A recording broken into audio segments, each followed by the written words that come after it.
Eric walked in with a mop, and the whole room shifted like it had something to hide. You felt it too, didn't you? That sting in the air when someone steps into a place they weren't meant to be. Not just unwanted, unrecognized. That was Eric. Trim beard, sharp blue eyes dulled under a smudge of grease, janitor uniform hanging loose on shoulders that once commanded boardrooms. No cameras, no press, just him and the scent of bleach under fluorescent lights that made everyone look guilty. You weren't told this part of the story. Nobody was. Because what happened in that building, on that floor with that man, was never supposed to leave the walls. And yet, here you are. There's something that happens when people think they're not being watched. Their masks don't just slip. They rot. One woman laughed at him when he asked for directions to the break room. Another guy, Brent from logistics, called him Scrub Boy, under his breath like it was a joke only the real employees would get. You might think that's typical. You might even convince yourself you'd act differently. But here's what. No one tells you it's never about the insult. It's about the moment you realize the insult wasn't meant for a janitor. It was aimed at someone they thought didn't matter. And yet, one person knew. Not believed. Knew. Her name was Ashley, mid-30s, headphones always in, kept to herself in the cubicle no one ever cleaned. When Eric passed by, pushing his mop, she looked up once and stared too long. Said nothing. Not then. But 2 hours later, she dropped her coffee, turned to him, and whispered something that didn't fit the scene. Just 5 words. He sees what we hide. No one else heard it. She didn't say it again. In fact, Ashley didn't say anything after that. Not that day, not ever again. The next morning, her desk was cleared out, computer wiped, nameplate gone. HR claimed she transferred to a satellite office. But there is no record of that transfer. And here's what's worse. Security footage from that floor for that day ends precisely 3 seconds after she looked at Eric, like the building itself blinked, like the building knew. If you're feeling a tightness in your chest, right, now that's not paranoia. That's recognition, because Eric wasn't just undercover, and Ashley wasn't just afraid. You didn't click this video by accident. You're here because something inside you already knows what comes next. But nothing will prepare you for what Eric found in the basement, and why it still echoes every night at 3:06 a.m. Eric stood at the threshold of the basement door, fingers trembling against the cold metal handle, as a low hum seemed to pulse from beneath the concrete floor. The fluorescent lights flickered above him, casting long, unnatural shadows that danced just out of sync with the rhythm of his heartbeat. In that suspended moment, the boundary between what was real and what was imagined began to crumble. Not with a crash, but like a slow, suffocating fog rolling in, obscuring the familiar and distorting the edges of everything he thought he knew. You might be wondering if any of this was actually happening, or if it was just Eric's mind unraveling beneath the weight of silence and secrets too heavy to carry. That's the thing about real unsolved mysteries. They thrive in the space between certainty and doubt, in what they don't want you to remember. He stepped inside, the stale air wrapped around him like a shroud, thicker than any basement should be, smelling faintly of rust and something else, something acrid, almost electric. The beam from his flashlight trembled across the peeling walls, barely catching the faint outline of a door that shouldn't have been there, hidden behind an old supply shelf that looked untouched for years. He remembered no one mentioning this door, no map pointing to it, no whispered rumor in the break room. It was as if the building had swallowed it whole, erased it from collective memory. That's when his phone buzzed. A text message from an unknown number with just 2 words. Don't trust. The screen blinked, the message flashing and disappearing in a heartbeat, leaving no trace in his inbox or messages app. Eric's breath hitched, and a cold knot tightened in his stomach. Had he imagined the message, or was someone else watching him, pulling strings from the shadows he couldn't see? Suddenly a soft voice whispered behind him, barely audible, almost swallowed by the thick silence. Eric, look away. He spun around. Nothing. No footsteps, no movement. The voice had been feminine, familiar but distant. The kind of voice you swear you recognize, but when you strain to place it, it slips through your fingers like smoke. The sound cracked in his mind, blurring the line between reality and nightmare. Was Ashley still here? Was this her warning or something, darker masquerading in her voice? Or had Eric's mind begun to betray him, tangled by the loneliness and fear that had gnawed at his thoughts since that first insult? His grip tightened on the mop handle in his other hand, fingers slick with sweat. His mind flashed back to the strange gaps in his memory, moments he couldn't piece together, like his recollection was a damaged film reel with missing frames. He remembered walking through the corridors, but not how he got from the break room to the basement. He recalled hearing the laughter that cut through him like a blade, but couldn't remember the face of the woman who said it. And then there were the audio glitches, strange clicks and static bursts on the building's intercom system, faint whispers tangled in the white noise, words he couldn't quite decipher but that felt like warnings whispered just beyond comprehension. Eric crouched beside the door and noticed something etched into the concrete floor, a word scratched deeply, almost violently. Remember. But there was no way it had been there before. The edges were fresh, sharp under the beam of his flashlight, and yet he was certain he would have seen it earlier if it had been. His breath caught, the weight of dread anchoring him in place, as the basement lights flickered once more and then went out completely, plunging him into darkness thick enough to swallow sound. The only thing left was the pounding of his heart, and a low, almost imperceptible hum that seemed to rise from the depths below. A cold hand on his shoulder made him jerk upright, spinning toward the sound.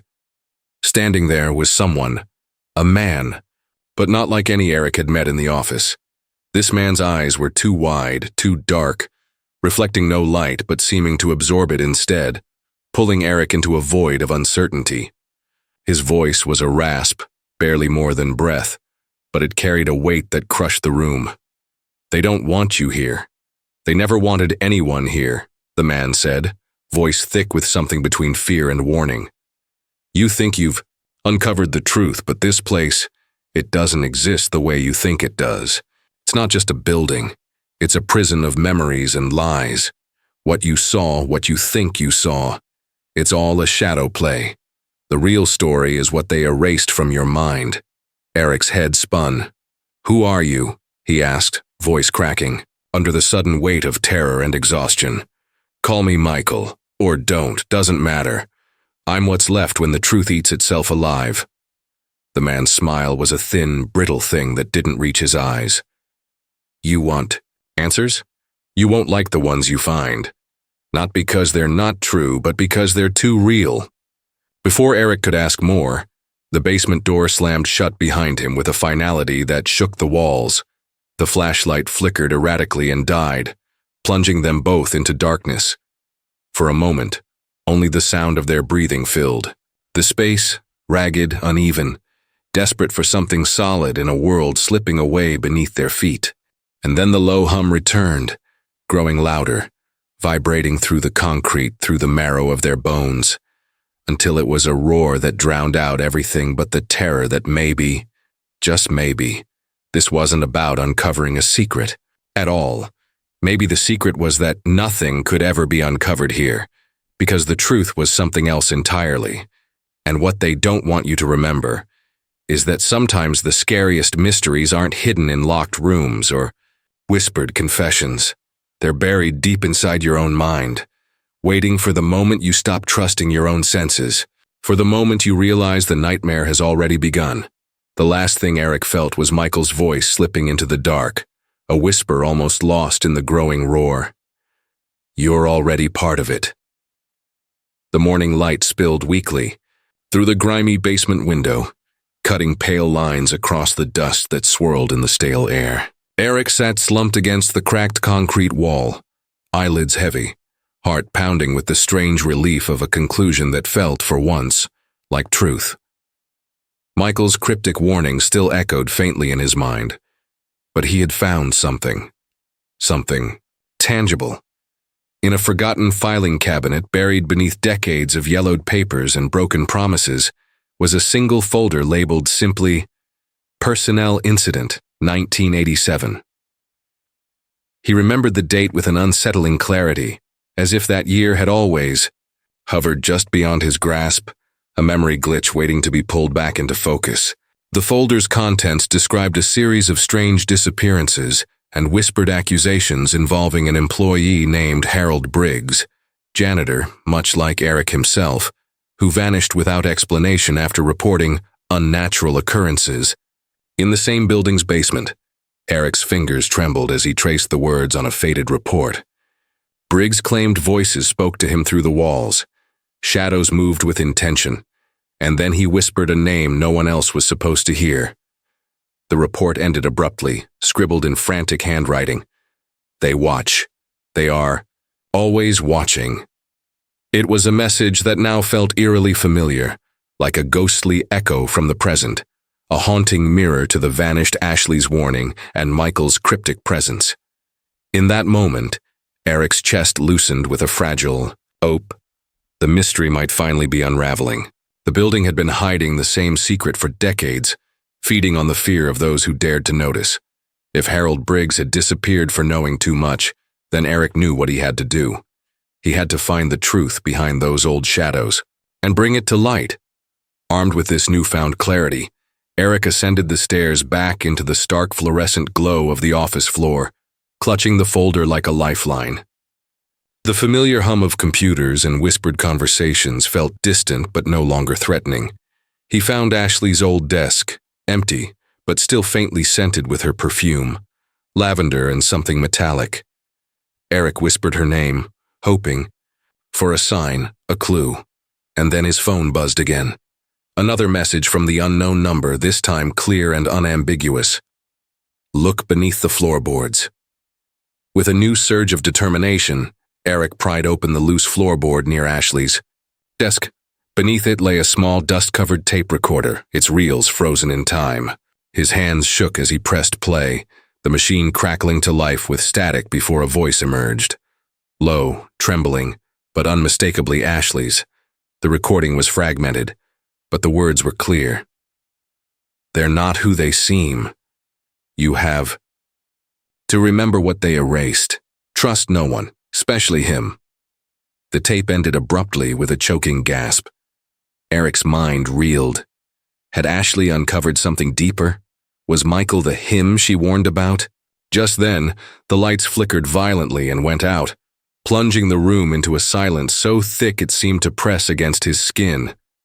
When the emergency light sputtered on, Eric found himself staring at the reflection in the darkened window, his own face pale and drawn, but behind it something flickered in the glass, a shape barely there, watching. The building was alive in ways no one could explain, and it had been watching Eric all along. But as Eric stood frozen, the ground beneath him seemed to shift. A memory surfaced unbidden. A birthday party from more childhood. Laughter mixed with a sudden chilling silence as his mother's voice whispered from the kitchen, repeating a name he couldn't place but felt terrifyingly familiar. The same name Michael had warned about. The realization cracked him open. The building wasn't just a place of work. It was a vessel for something ancient, something that had wormed its way into his own mind, feeding on forgotten trauma and seeded fears. And then it hit him. A single, small detail from the personnel file he hadn't noticed before. A footnote in nearly invisible ink. All reported memories inconsistent with external accounts. Subject deemed unreliable. Eric's heart plummeted as he understood the truth he'd been chasing might be a lie, a carefully constructed illusion designed to trap him deeper. The danger wasn't just lurking in the basement or behind locked doors, it was inside him, entwined with every thought and memory he believed were his own. Suddenly, everything shifted. The friendly faces of coworkers he'd known began to blur and warp, their smiles twisting into something menacing and unreadable. The tapes, the notes, even Michael's warnings, all threads of a tapestry woven by a force so subtle and insidious, it had been shaping his reality from the start. The story he thought he'd uncovered was just a shadow on the wall of a far darker truth, a truth that forced him to question everything he'd seen, heard, and felt. The building wasn't just watching, it was controlling, bending the past, present, and his very mind to its will. And as the camera lingers on Eric's face, the last flicker of recognition crossing his eyes before the screen cuts to black, one thought claws at the back of your mind. If everything you've just witnessed might be a memory glitch, if the mystery is a hidden truth twisted beyond recognition, then maybe you're not crazy. They lied to you from the beginning. Maybe it's time to watch it all again. The glow of the screen reflected off Eric's haunted eyes as he sat alone in the dim room, the faint hum of the city beyond the cracked window filtering in like a distant pulse. But as he reached for the tape recorder again, a message flickered across his phone. No sender, no alert, just a string of symbols that made no sense at first. A jagged spiral intersected by a line, a fractured circle, and beneath it, a single phrase typed in plain text, stark against the darkness. You were right all along. The words weren't just reassurance. They were a lifeline tossed across an abyss, a sign that he was not alone. Somewhere beyond his immediate reality, others were waking to the same questions, the same cracks forming in their minds and memories. In the days that followed, Eric's world blurred further, the edges of what he could trust fraying like old fabric. He started noticing patterns, a scratched symbol etched into the underside of his coffee mug at the diner, a whispered phrase caught on a low-quality security tape from a forgotten parking garage, a fleeting shadow in the background of an office photo he didn't recall taking. Each was a breadcrumb, a subtle communication threading through his experience and hinting at others who shared his fractured perception. But it wasn't just coincidence or paranoia. It was a network, a silent consortium of those touched by the same elusive force, bound by secret signs and a collective anxiety that refused to be named. Late at night, Eric's sleep was invaded by a sequence of shared dreams, vivid yet intangible, where faces blurred into each other and voices spoke in riddles. He wasn't alone in these dreams. He could sense others watching, waiting, communicating. One recurring vision always left him with a chilling certainty, a figure cloaked in shadow, standing at the edge of a barren field under an overcast sky, raising a hand not to wave but to warn. The figure never spoke, but its silence screamed volumes, an urgent message encoded in the language of dread and despair. Waking, Eric found a new message waiting on his phone, a video file labeled simply, "Found footage from 20 years ago." The grainy, almost spectral images showed a younger man, sitting alone in a room that looked startlingly like Eric's basement office. He spoke in a voice tinged with exhaustion and fear, describing a presence that knows your name before you say it, and touches the corners of your mind when you least expect. The words chilled Eric to his core. This was not just his story. It was a legacy, a thread pulled tight across decades, stitched into the fabric of people's lives who had been watching, waiting, silently erased by time and memory. But who were these others? Eric's thoughts spun in endless circles as he searched for answers, and then, like a ghost stepping from the shadows, a new presence made itself known. The messages began arriving in a voice, a calm, measured tone, that cut through the noise with an unsettling clarity. This third perspective was unlike Eric's fractured reality, or the cryptic hints of others. It was as if someone, or something, was observing from beyond the veil, a silent witness cataloging the unfolding chaos with detached precision, but a hint of empathy. The voice never identified itself, but the messages were specific, intimate, almost personal. They want you to believe you are alone. You are not. The truth has always been in plain sight, obscured by the stories they told you to forget. Memory is a battleground, identity a fragile construct. Question everything you think you know about yourself, because control is the ultimate illusion. This observer's words dug into Eric's psyche, planting seeds of doubt that grew into tangled vines. The line between what was real and what was manipulated began to blur, suggesting that even the memories Eric clung to might be fabrications, part of a larger experiment or scheme so deeply embedded it had wormed into the very essence of identity itself. The dread was suffocating, a slow, persistent pressure that forced Eric, and now the viewer, to confront the terrifying possibility that his sense of self was not his own. And if that was true for him, how many others had already lost the battle, for their minds reduced to puppets unaware of the strings? As Eric grappled with these revelations, the symbols began appearing more frequently, now etched into the margins of official documents, flickering briefly on computer monitors, and even traced faintly on the skin of colleagues he once trusted. The connection between them all was undeniable. A silent language whispered in shadows, messages hidden in what the government never released, in the erased footage and redacted files that hinted at experiments or surveillance far beyond public knowledge. The atmosphere grew heavier with every discovery, each clue drawing Eric and the others deeper into a labyrinth, with no clear exit. And yet, despite the mounting paranoia and fractured memories, there was a strange intimacy to the unfolding conspiracy, a collective awakening that bound these strangers together in a fragile alliance against a faceless force. Eric's world was no longer solitary. He was part of a silent chorus, sharing unseen glances and cryptic messages that defied explanation. The screen flickered once more, and the observer's voice returned in a whisper barely audible but piercing through the silence. You have been chosen, not for what you are, but for what they fear you might become.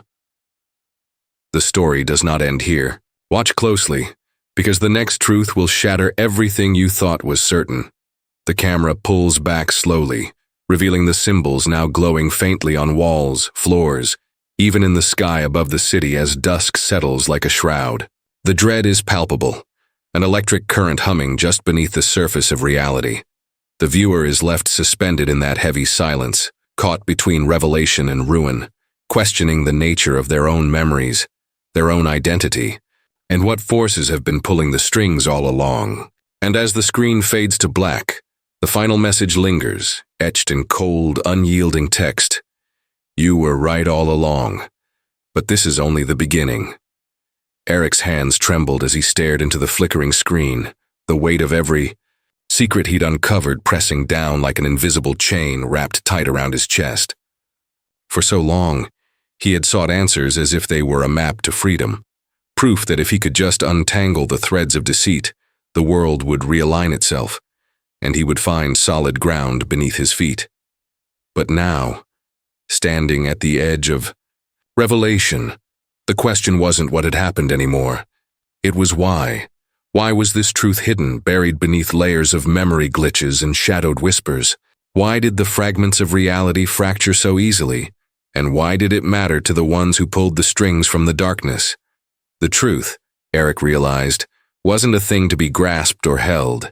It was a mirror held up to his own fractured soul, reflecting every fear, every lie he had told himself, every doubt he'd tried to bury. It was as if the universe itself was asking him a question far deeper than any conspiracy or secret experiment. What does it mean to be human when the very essence of your memory and identity can be manipulated, erased, or rewritten? The answer clawed at his mind, fragile, terrifying, and utterly raw. To be human was to live with uncertainty, to wrestle with shadows inside and out, and to find meaning not in certainty, but in the chaotic space where doubt and hope collided. Then, unexpectedly, a new voice emerged from the static, a voice he hadn't heard before, one thick with regret and exhaustion. It wasn't the calm observer, nor the cryptic others, but someone intimately familiar. Eric, the voice whispered, trembling like a fragile thread breaking in the wind. I'm sorry. I was supposed to protect you from this, but I was wrong. We all were. The confession shattered the fragile calm like glass. The voice belonged to Hannah, his sister, lost to him years ago under circumstances he had never fully understood. She spoke of choices made in desperation, sacrifices veiled in lies meant to keep him safe. They told me forgetting was the only way to save you, but what they never said, what they couldn't see, was that forgetting meant losing ourselves. The silence that followed was thick with unsaid words, the kind that live in the spaces between breath and heartbeat. Eric felt the truth like a slow-burning fire inside, scorching but illuminating. To uncover this hidden reality was not to defeat some external enemy, but to confront the fractured pieces of his own being, the pain, the memory loss, the loneliness. The entire labyrinth of mystery folded inward, revealing a profound, almost unbearable vulnerability. In that moment he faced a choice: to surrender to the abyss of unknowing, to let the fractures consume him, or to embrace the terrifying awakening that came with seeing himself clearly, scars and all. There was no promise of healing, no neat resolution, only the raw, fragile act of acceptance. His breath caught as the room seemed to tilt, the edges of the world dissolving into a dreamscape woven from fear and clarity. The shadows that once whispered threats now carried a strange comfort, a reminder that the line between madness and truth was thin, and perhaps even meaningless. The story, he realized, was never about control or conspiracy. It was a mirror, held up to the human condition, a reflection of the eternal struggle to find meaning when everything familiar dissolves. This was the terrifying beauty of being alive, the relentless search for truth in a world built on illusions. As the screen dimmed, Eric's voice broke through the silence, raw and unguarded. Maybe we were never meant to know all the answers. Maybe the real story is about learning to live with the questions, the ones that cut the deepest, because they ask us who we really are when everything else falls away. His words hung in the air, fragile yet defiant, a whispered promise of more to come. And then, as the final frame faded to black, the haunting line appeared, slow and deliberate. Thank you for watching. Don't forget to like, share, and subscribe for stories you were never meant to hear. Until next time, remember, some truths don't want to be found.